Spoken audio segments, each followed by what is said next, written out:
Welcome to Trauma and Transcendence, where healing meets awakening. I'm Amanda M. Dodd, your guide on this transformative journey. Thank you for joining me on this episode.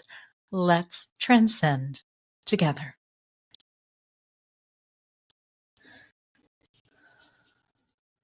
Hello, soulful seekers. It's Thursday.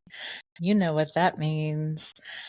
This Thursday, as you are hearing this right now, it for me is midday. It is beautiful outside, and as you can see, I'm embracing my inner sunshine.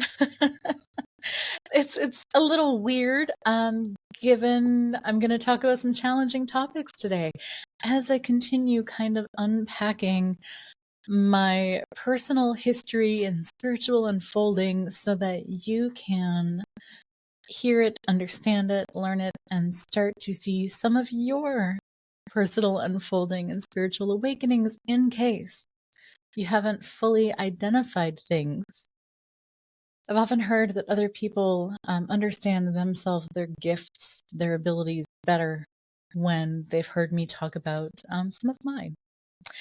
So it is just an interesting, weird disconnect. I did not dress for the occasion of this podcast today.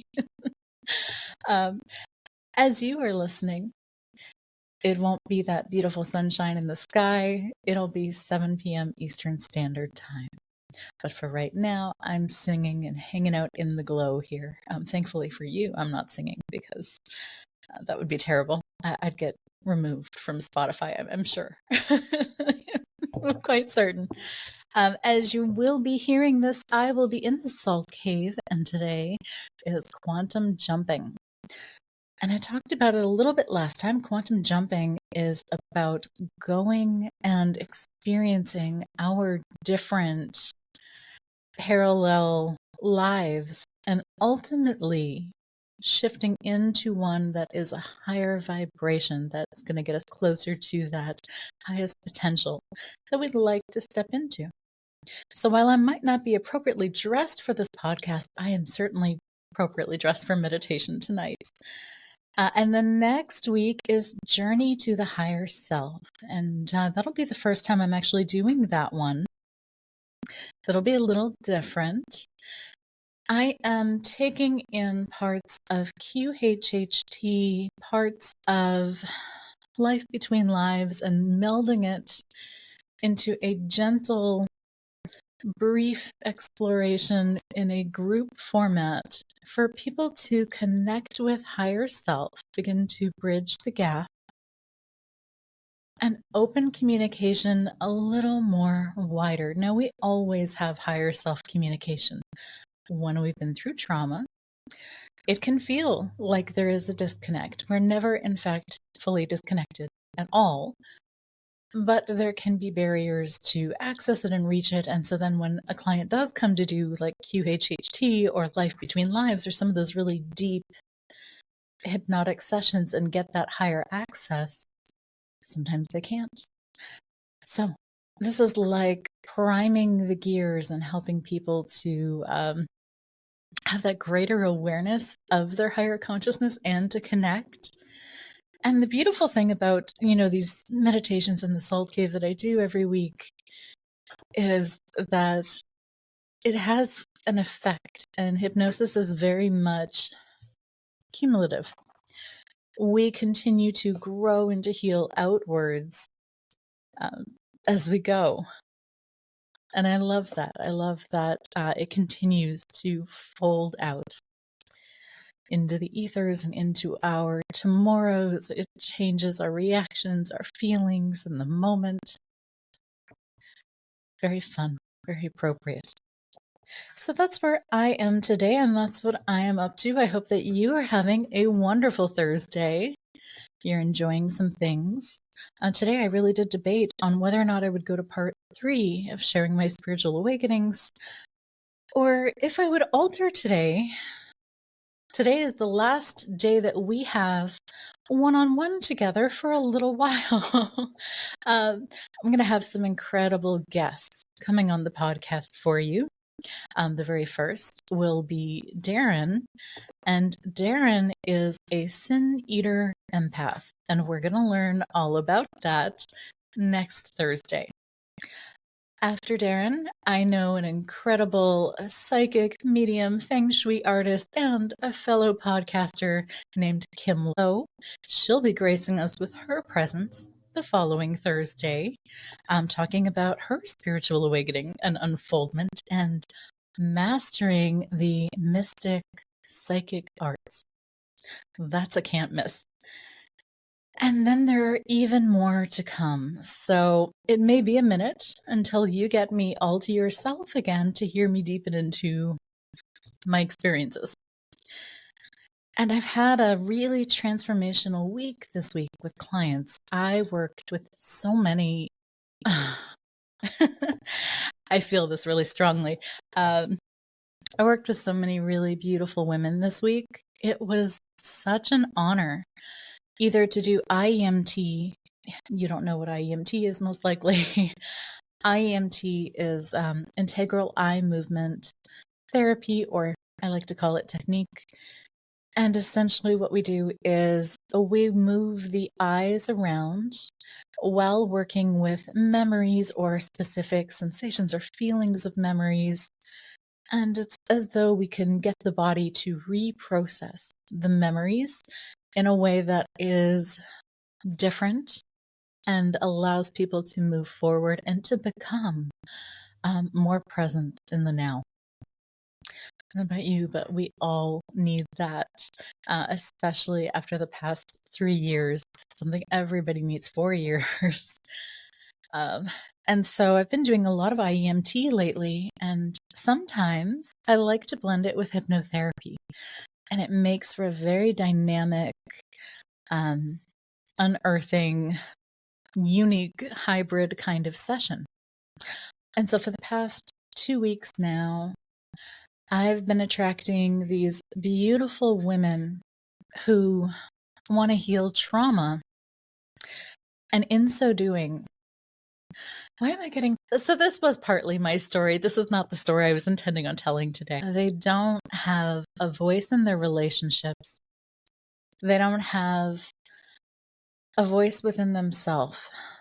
Some of them aren't even willing to hear their own voice. They're so uncomfortable with, yet when they come into session with me, they feel supported, they feel loved, and so they start to unpack all of these really profound and important and deep truths while we are working on healing and resolving the trauma. And the courage, the bravery, the willingness to reflect and to receive help and support has just been so moving this week that part of my thought was, I want to continue supporting these these courageous warrior women who are really coming into their own. Some of them, a couple of them remind me of me. And I'm trying to teach the skills that I have learned. And I can remember what it felt like so many times to feel that feeling of disempowerment in my relationships. It was not a place I enjoyed being. It was very tough. And so I have so much empathy for them being in this situation. And on the other side, I'm willing to kind of poke them and prod them a little bit of, hey, what if there's more? What if when you show up in your relationship, you bring everything that you are, to include your own realizations or disappointments of the things that you aren't yet, but want to be? The emotions you feel, the thoughts that you're thinking, all of it. What if you bring it all and just lay it on the table and show up? I know that's incredibly vulnerable for a lot of people, especially because we don't always have the capacity to sit and witness ourselves in that capacity sometimes. That it takes a resilience, it takes a a practice of familiarity and of growth. It's a very deep, honest place to go. And so I feel just so honored and privileged to be working with these beautiful women coming through all kinds of different backgrounds and situations, different relationships that they want to improve. And they've trusted me to help them in that process. And I'm feeling like I want to give and do more. I want to be of service even more outside of just the one-on-one sessions. And so I had the fleeting thought of why not just jump into a hypnotic meditation today? I don't know. How does that sound to you? So here's what I'm thinking we'll do. Because some of you are enjoying listening about my unfolding and some of the things that occurred, I'm never going to get it all done, and especially not in one episode. So how about we split it 50-50? We spend a little bit of time talking about what followed after the passing of Daisy and that first spiritual awakening. And then towards the end, I lead you into a gentle meditation that you can sit with and begin to access some of these things for yourself as well. Okay. So, where we left off was with Daisy passing. My abilities had opened, and I didn't mention it, but I was also aware of like the clairaudience opening. At that moment when I looked at her in the cage and she was unwell, I actually heard the words, die clean. I thought that was incredibly weird, and I still don't really know exactly what that was supposed to mean. I do recall that at that time I was a movie fiend. I had friends that I loved to invite over and watch movies with, and one movie actually had that line in it. And it was a very weird movie. So I don't know why that line came to mind, but I thought had come through with the impressions too. And so I don't always talk about it because I'm still trying to understand what that meant.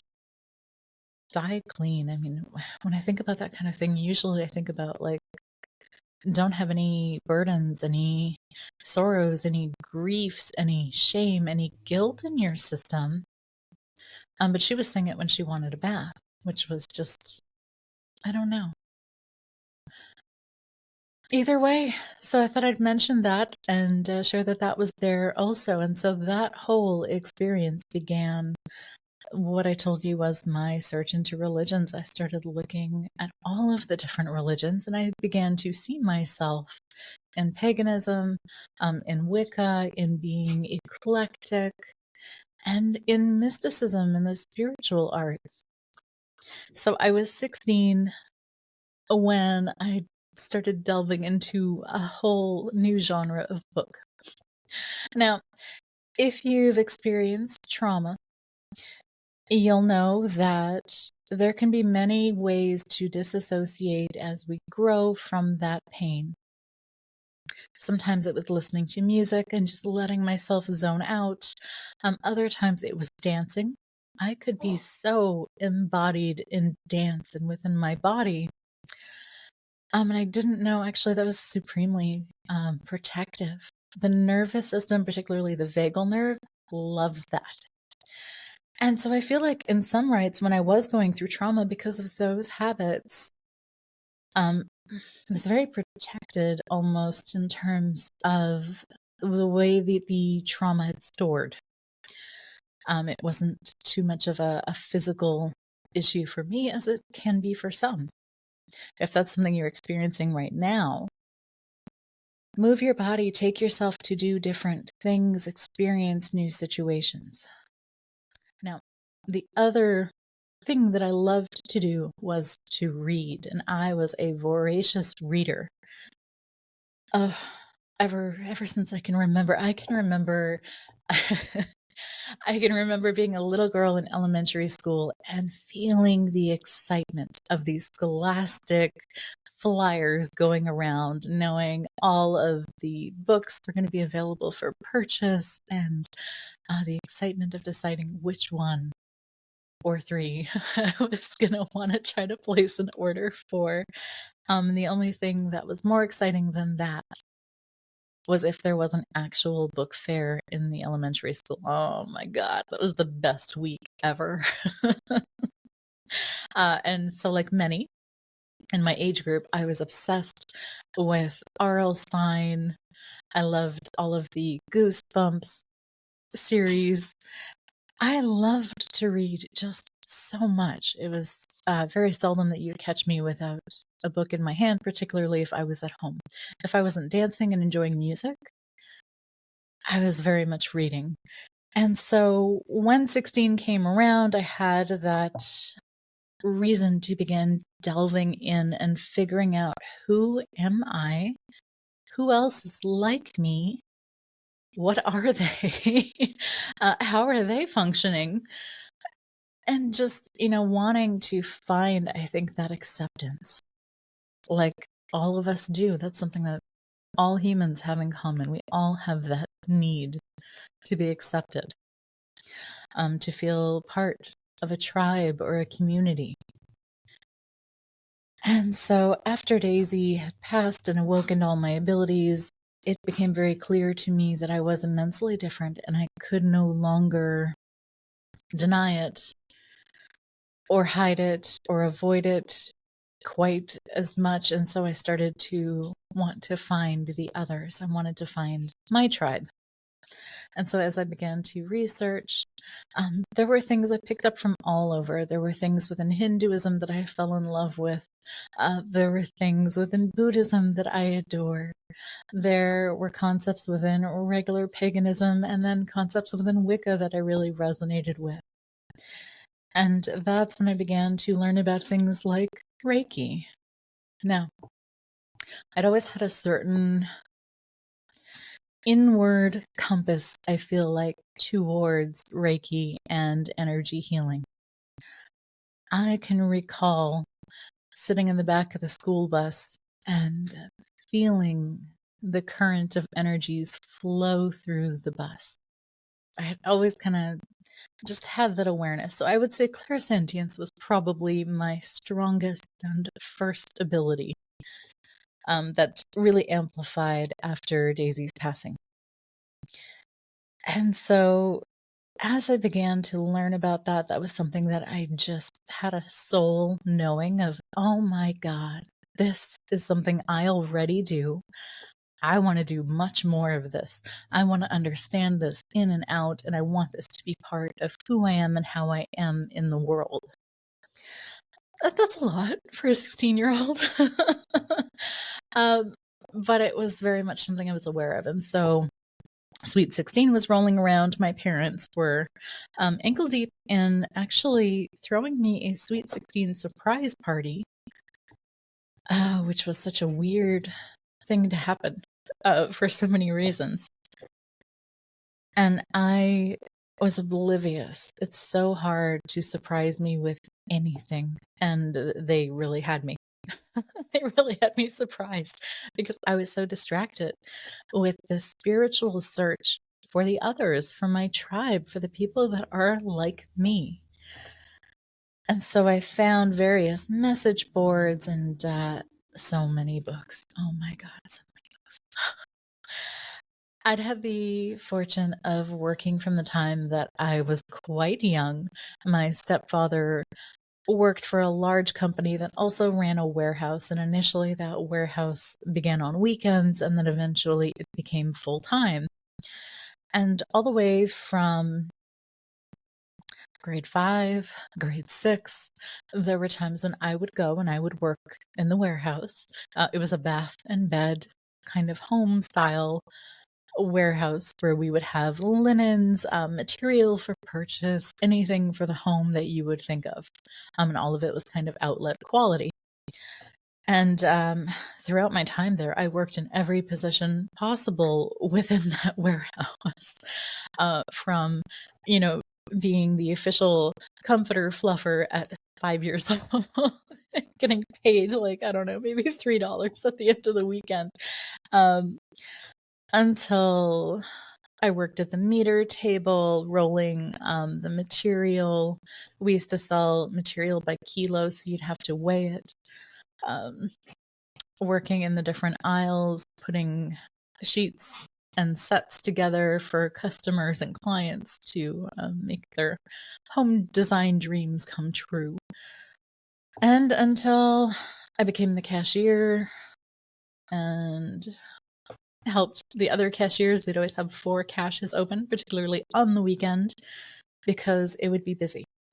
And we would need all 4 open, and so it could be kind of high stress at some points. And I feel like sometimes my clairsentience played around there too. Nonetheless, I got entirely distracted. I don't even know why I told you about that. Oh, because I was able to afford my own things.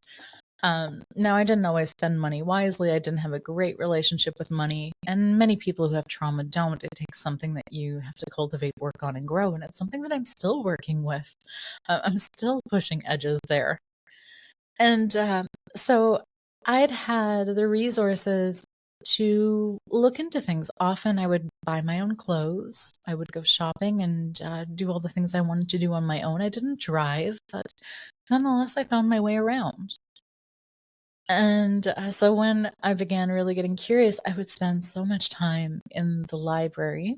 I would spend so much time on the internet, good old dial-up, AOL and ICQ, things that are almost non-existent today, except for in people's memories. And I found a series of message boards where people would recommend books and different authors. And then I began to read, and one of my favorite authors was Silver Ravenwolf. And one of the first books I read was, I want to say it was called So You Want to Be a Witch. And there was something not seductive, but so on the nose about that for me. I loved the way they were taking intention and prayer and making it physical, making it tangible. Because I'd just gone through something that, although there were moments it felt tangible, it wasn't. And I really wanted to have that again and to experience that again. And so that was the route I started to go down when I'd learned about Reiki, I learned about healing, I started to learn about crystals. And mind you, there were some things I knew even before that. I began reading tarot cards at around 8.5, 9 years old. I remember one time I asked my mom for a magazine subscription to YM. I think it was Young and Modern magazine. And they had a cutout cardboard tarot deck. Ooh, was I excited. And I had seen readings. I had seen my great aunt Marlene do readings. I'd heard my mom talk about various psychics. Every now and then she'd go on like little phases with it. And so it had no reason to have any fear or a discomfort with it or anything. And so I actually was quite good at reading. And then eventually my Aunt Marlene, who was the second cousin of the family and the most renowned psychic in our family, then said, no, let me take you to the bookstore and I would like to gift you your first tarot deck, which for some people is what they believe needs to happen when you're going to begin tarot. There is, I feel like it's a myth or a tradition perhaps that you need to be gifted your first tarot deck. And so I got a Rider-Waite deck. She talked to me all about the ins and outs of caring for a deck, how to energetically clear it, how to sleep with it under my pillows so that it could adjust to my energy, my vibration. I don't think any of us knew just how deep I would go with that. No, least of all me. But I did. I began to read, and I could actually read tarot quite well, particularly for other people, all the way until I remember around 14 and 16, I would try to read for myself, and it just didn't go well. I could read for anyone. I got goodness. At one point in my high school sweetheart, I had read for his sister, and I could read so well that I would read several years into what was coming. And so I actually read about the breakup of her and her boyfriend at that time, and how she was going to attract somebody new, but that person she was going to attract was going to play games with her, and it wasn't going to be good, and that there would be love again, but then there would be a pregnancy. All of that took about three years, I think, to unfold. So when I would read, the readings would really go a long way, and so I didn't feel a need to do them very often. But I was quite good, and occasionally I scared myself with the accuracy, so I didn't always enjoy it, and I didn't always focus on it. But I began to wonder more about that, about the unseen, the transcendent things in this world that didn't have a clear voice or physicality.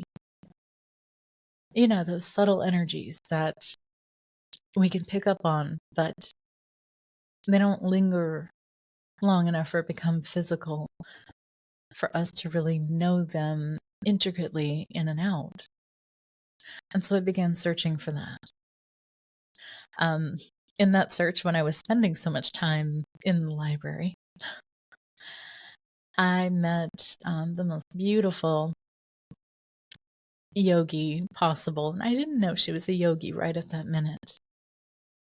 And for whatever reason, I had caught her attention when I went into the library, and she had shown me a great deal of kindness and compassion and empathy that day, that it created a little relationship between us.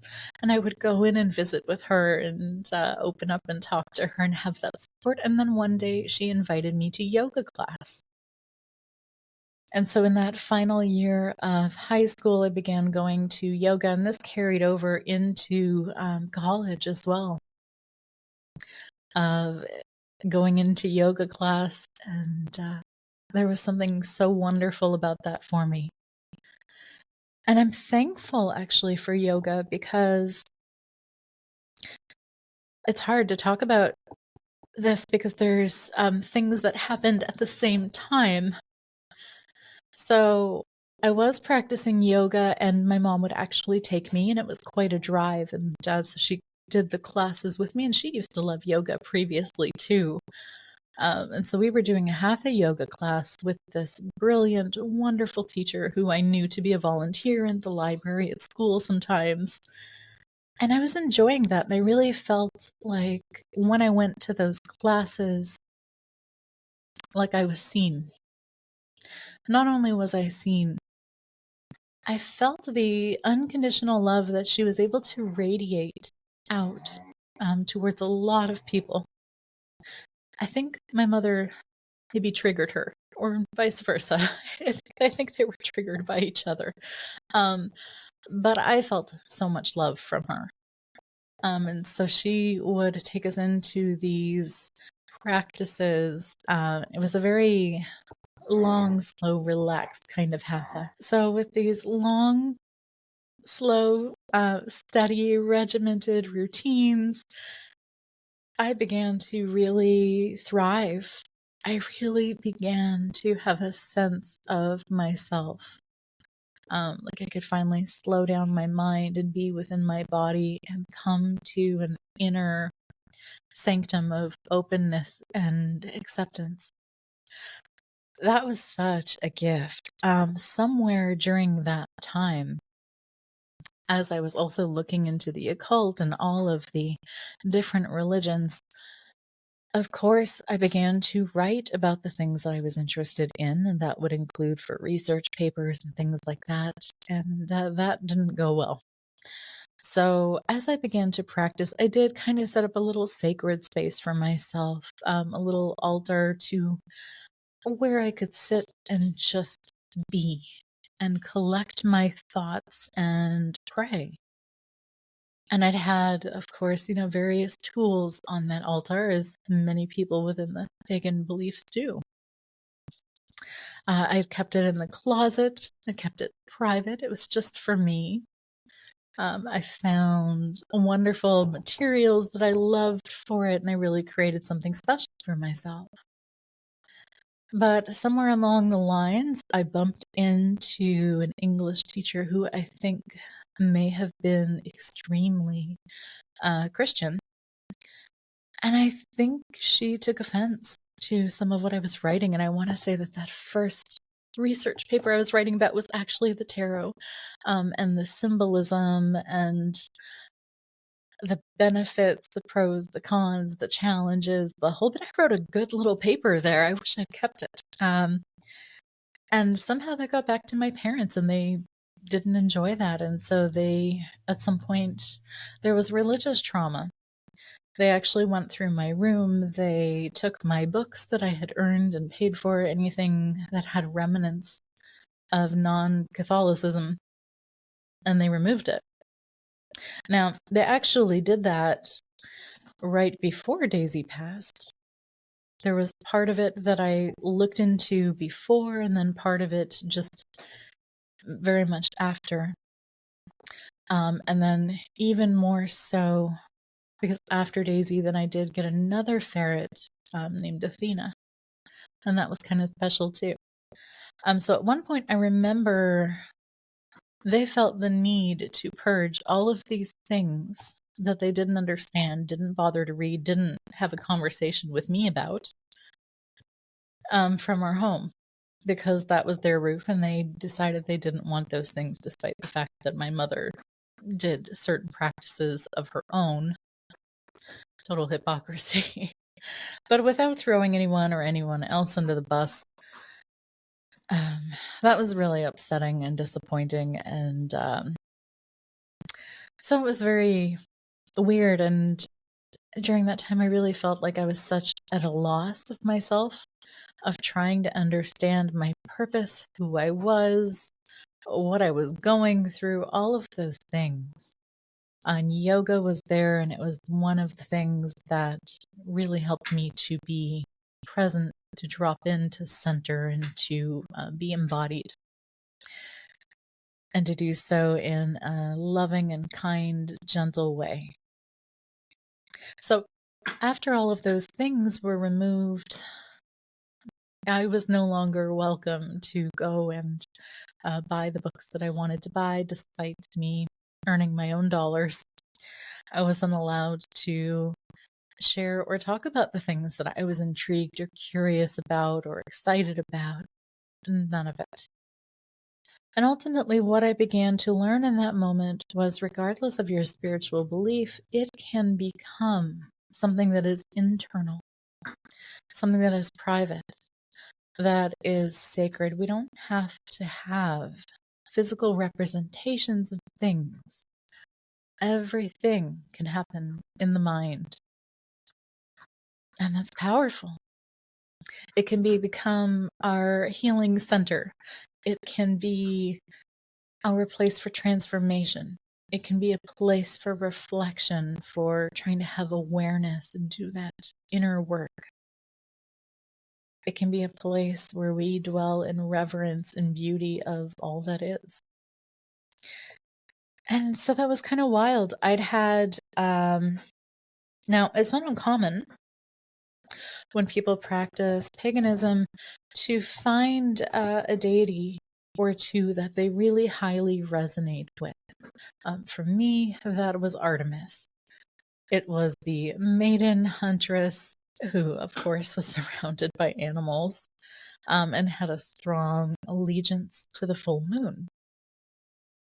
And I can still recall, as all of this was happening, I felt that connection, that closeness to her, as though there were wisdoms and secrets that she could pass down to me. And it was one morning after my parents had removed all my things, which they burned. What a waste. They didn't even donate or anything. They just treated it like it was some kind of sacrilege. Like it was these hedonist items that were going to cause grief wherever they went. It was so weird. Uh, the whole thing that sparked that was partly that teacher, but then also, as I said, I was on various message boards and things like that. And so at one point, my mom was away and she was visiting with my Aunt Marlene in a different part of Canada, in Ontario, and I lived in Quebec at the time. And I had met someone online who was teaching me to work with energy. He was a young guy, maybe a couple of years older than me. And I was trying to understand how to do something like cast a circle. Now, casting a circle can be for protection, it can be creating a sacred space to pray, to meditate, to feel secure, to have a boundary. There's the hint right there. I wanted a boundary.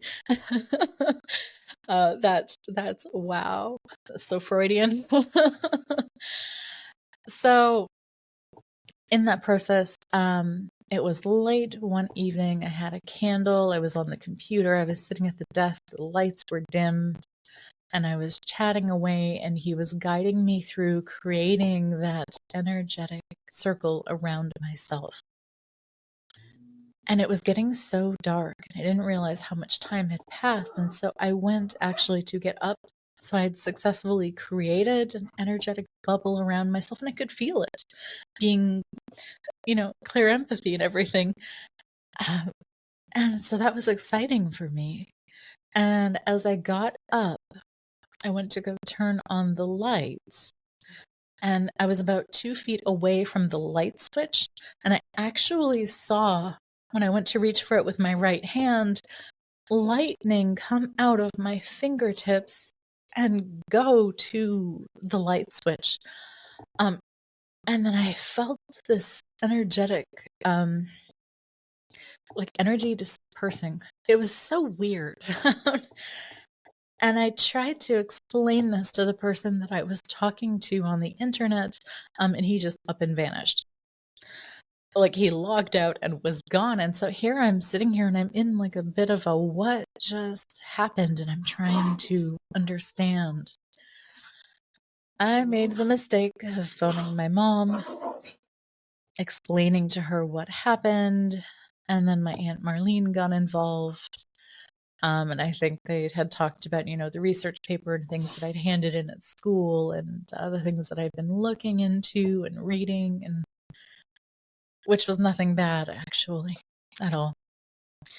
But my Aunt Marlene had different beliefs as well, and so she actually told my mom, oh, no, you've got to put a stop to this. And so that night on the phone, she's like, I'm going to send you my angels.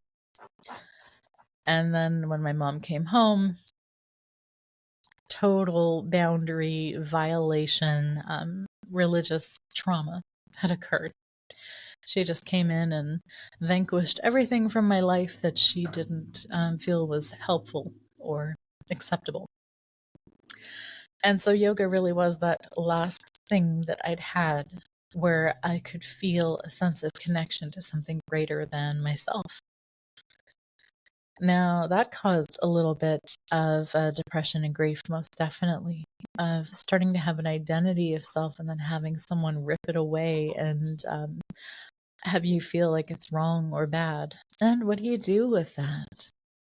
It's, I would say for me, it was little t trauma, but it still affected me, particularly because of the age and maturity that I was, the level of understanding. But they carried it out all the way into adulthood. And so even if I'd had a different experience and I tried to talk about or share, they wouldn't like that. They'd find a way to squash it and make me wrong or bad. And so one day I was feeling that particular isolation, that sadness, and I just had a heaviness in my heart. It was in the middle of winter, and I'm walking for the school bus. And I'm on my way down to catch it, and I'm asking at that point internally of Artemis, like, give me a sign. Is this going to work out? What am I meant to be doing here? The people around me are upset. I'm being told that this is wrong, this is bad. I'm feeling socially alienated, rejected. And all of a sudden, I have this urge to turn around. And as I turn around, and at this point, it's after 8 a.m. in the morning, I see a big, beautiful full moon, and I can almost see like the silhouette of a face on the profile as I look at the moon. And it was just like, whoa, okay, I'm not crazy. My connection and attachment and interest in this isn't for nothing. There is something here. And I let that be enough for a little while. And so the only thing that I had was yoga after that. Somehow that one was allowed to stay on the list for a little while until the yoga teacher and my mother seemed to trigger each other. And then even that came to an end too. And by that time, I was in college. So odd, unexplainable, weird things, and all through the process of which I was trying to find myself. Now, with yoga, there were times when I felt such alignment, such connection. So, with yoga, there were times when I felt so much alignment, so much connection. And I didn't know about the Kundalini then, but I did have an awareness of a feeling of vitality within my body and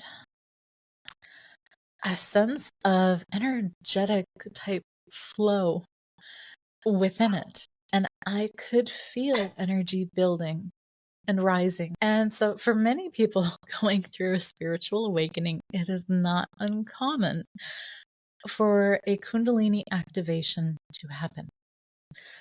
We are yoking the spirit with the physical, we're integrating the mind, the emotions, and as a whole being.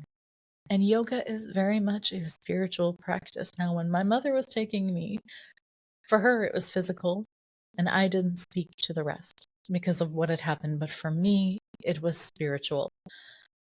And I loved everything about doing the routines of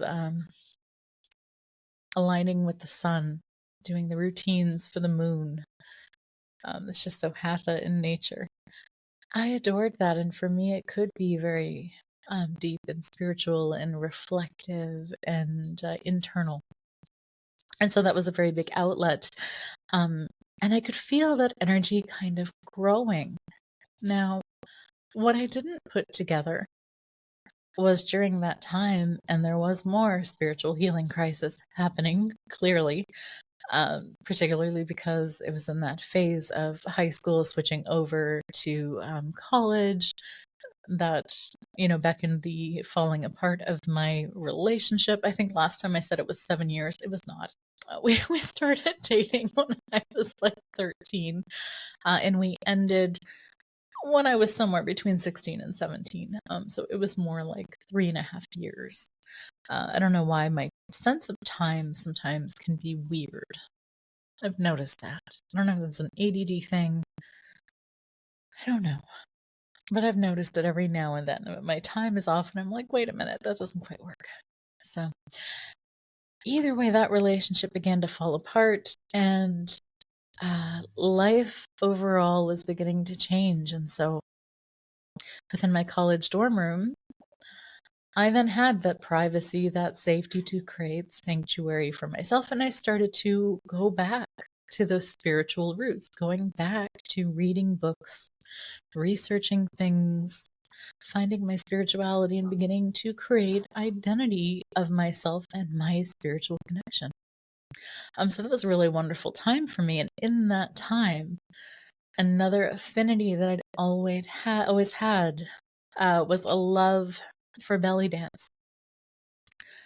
From the time that I was 2, it was recounted to me, and I have vague feeling of memory of this.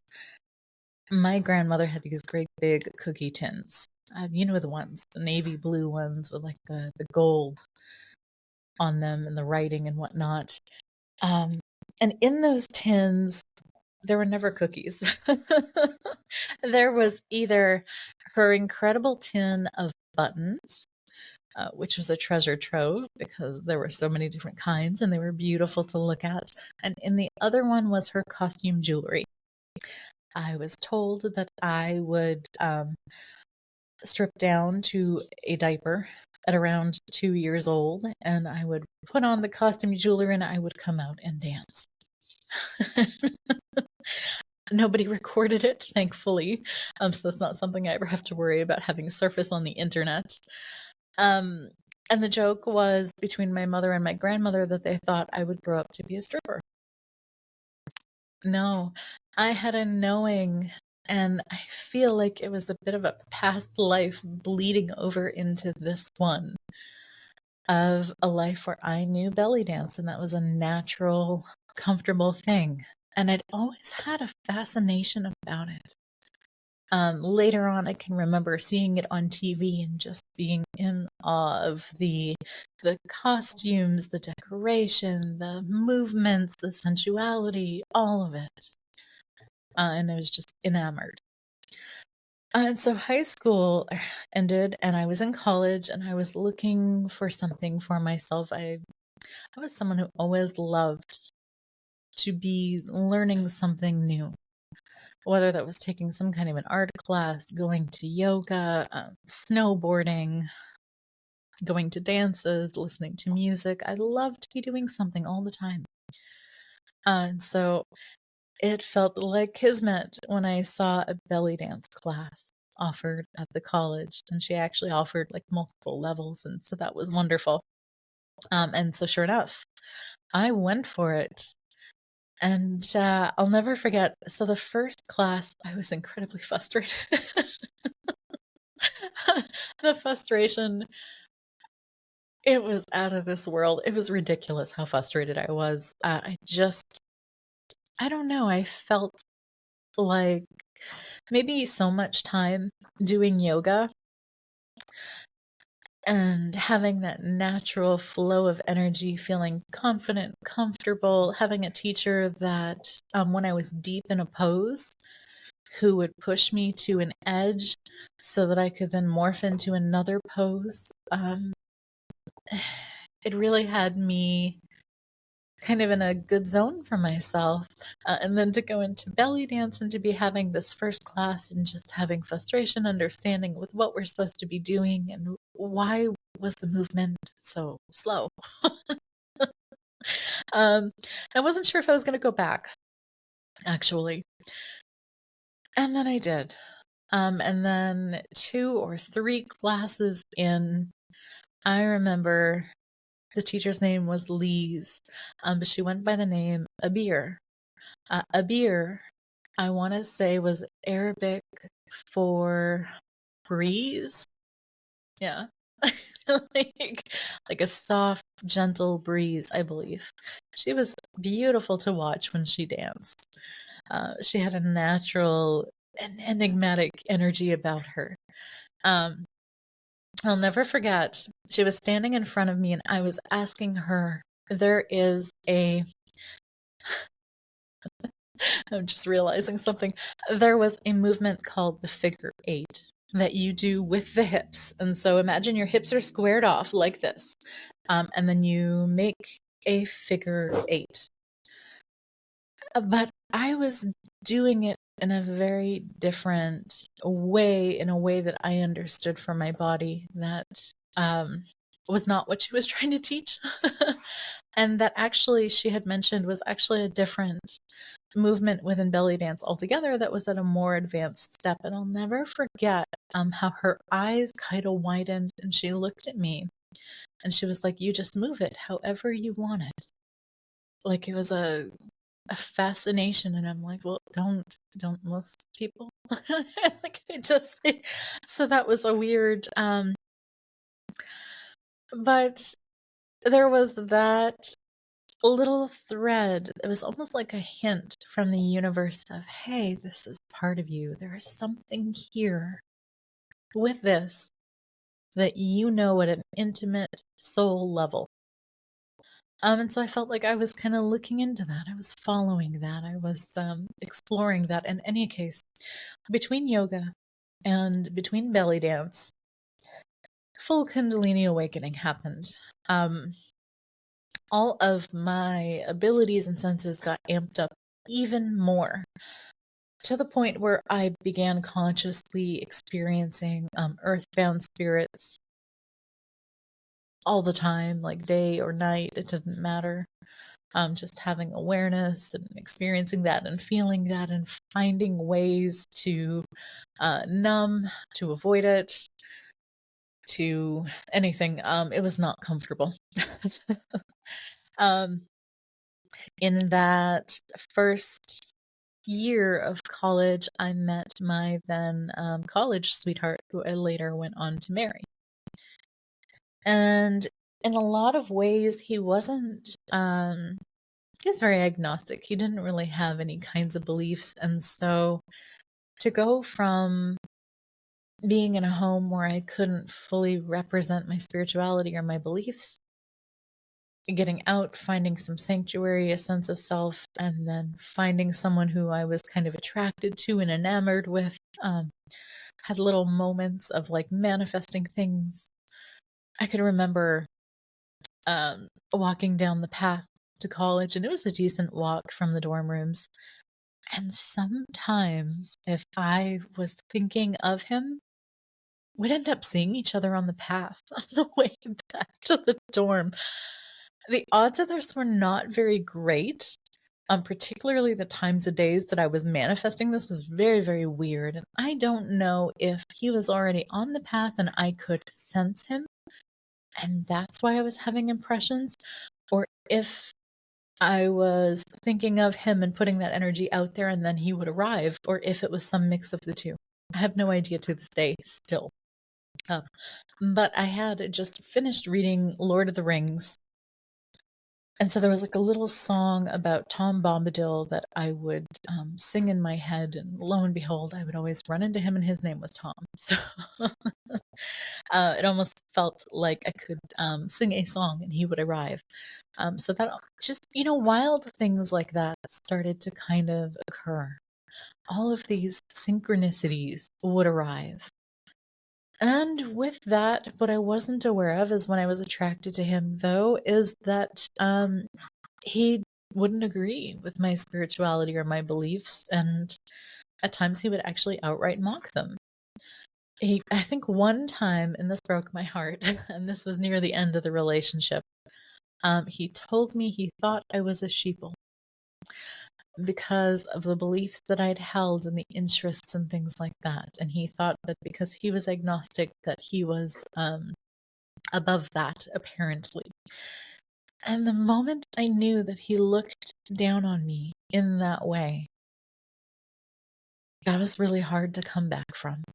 It's like, wow, then why are you even here? In any case, that relationship lasted for 7 years. But it was weird, to go from, okay, I can't spiritually be who I am at home. In high school, I can have a little bit of space for myself in my dorm on my own. And then now I'm in a relationship with someone who doesn't agree with my beliefs or seems a little uncomfortable, to say the least. Strange and interesting. But after that Kundalini awakening, so many more synchronicities. And so Tom and I began to see each other. I had gone and gotten Athena, who was another ferret. And then he actually learned about ferrets as a result of being with me, and he very much liked them. And so he adopted a ferret named Arwen. And, before long, we had a household of many ferrets, and his mom and his sister each adopted ferrets of their own because they fell in love with ferrets. In any case, there were all kinds of little things in the journey that were interesting and weird. But despite Tom's discomfort in my beliefs, when we were together, something weird could happen where we were more likely to pick up on earthbound spirits together, or even just spirit overall. And so there was like this period of time of, even though he didn't believe or like or have comfort with the things that I did and I was seeking to learn about and to understand, we would have little occurrences happen where I would get some validation, where there would be a bit of understanding of, oh, your grandmother's in the room. She looks like this. And I could feel the presence. But he was actually a little clairvoyant. And so he would be describing what he was seeing, and I would be feeling it. I'd be feeling the energy of her passing her hand along my body. And so, even though that was weird, it felt kind of divinely timed in a lot of ways because I was then having that validation for the experiences I was having. More interesting, we moved into an apartment. I want to say the third, before the fourth semester of college, we chose to move in together and to get out of the dorm rooms. The dorm rooms just wasn't really great for very introverted people.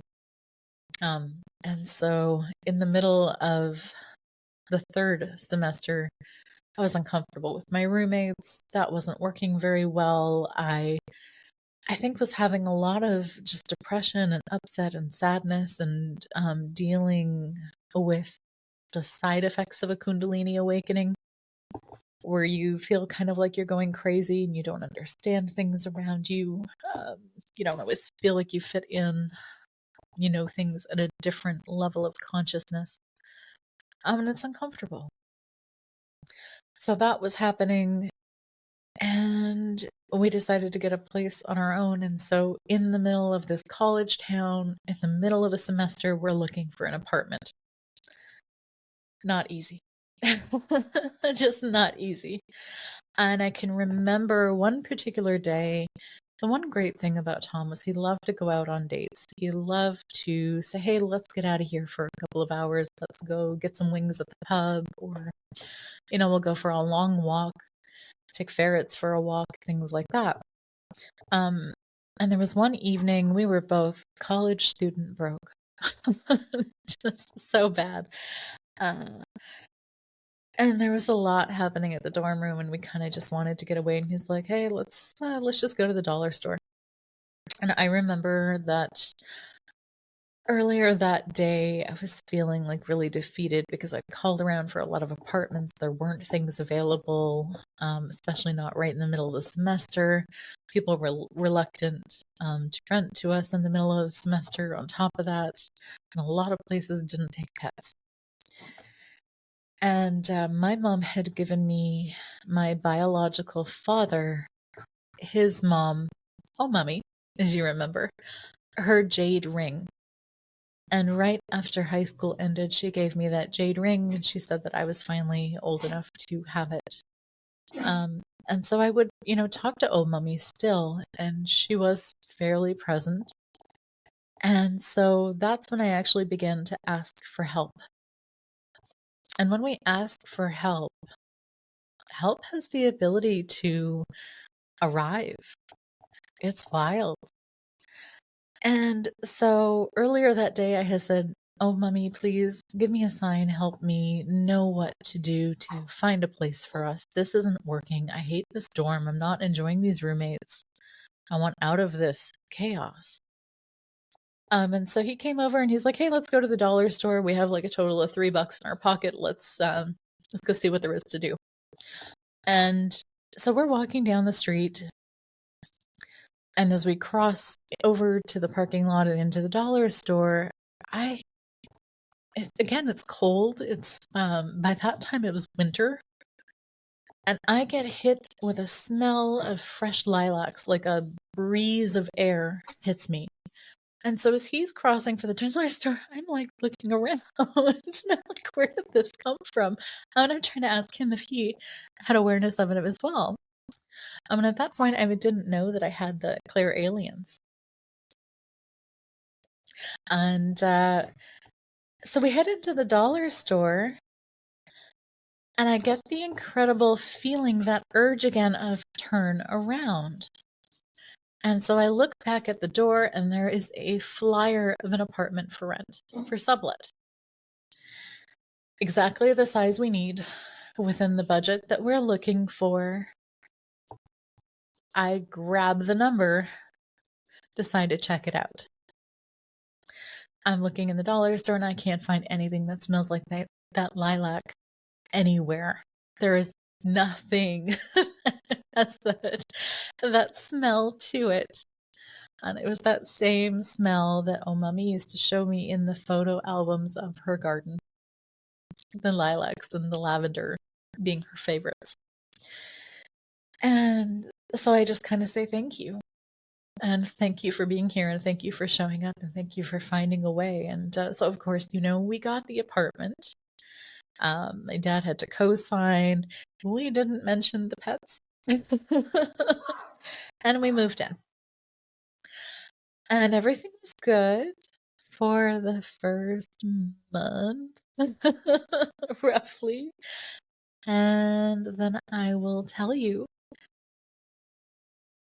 that apartment had so much going on. So that apartment was actually above a movie store, which boded well for me because I love to rent movies. And it was just a couple of blocks away from college. It actually worked out to be a closer walk from that apartment to college than it did from the dorm. So that was in our favor too. And we got to have our ferrets together and just be together every day without the chaos of roommates. So that boded well too. And God, it was interesting. I had so many occurrences in that apartment. Oh, wow. So during that time where I am being amplified by another person who's able to validate some of my experiences, we come to find out this apartment is immensely haunted. There were, I want to say to this day, at least, I'm going to say 3 entities or earthbound spirits is more fitting, that I was aware of. And throughout that, Tom actually was able to validate some of that for me. But I didn't know at that time just how sensitive or clairvoyant or clairsentient that I was. But here we are, coming to the top of the hour, and I have to prepare for meditation this evening. May as well be medication. I'm going to have to tackle that another time, but I'll tell you about some of the experiences where I essentially was living in a ghost-filled apartment and some of the things that happened. Until next time, it's not going to be next week or the week after or the week after that because we have wonderful guests coming. But the next time that it is just you and I will continue sharing. Otherwise, I hope that learning and understanding this part of who I am and my history is helping you to learn and understand and see things about yourself as well. All right. Bright blessings for today. Goodbye. Thank you for joining us on this transformative episode of Trauma and Transcendence.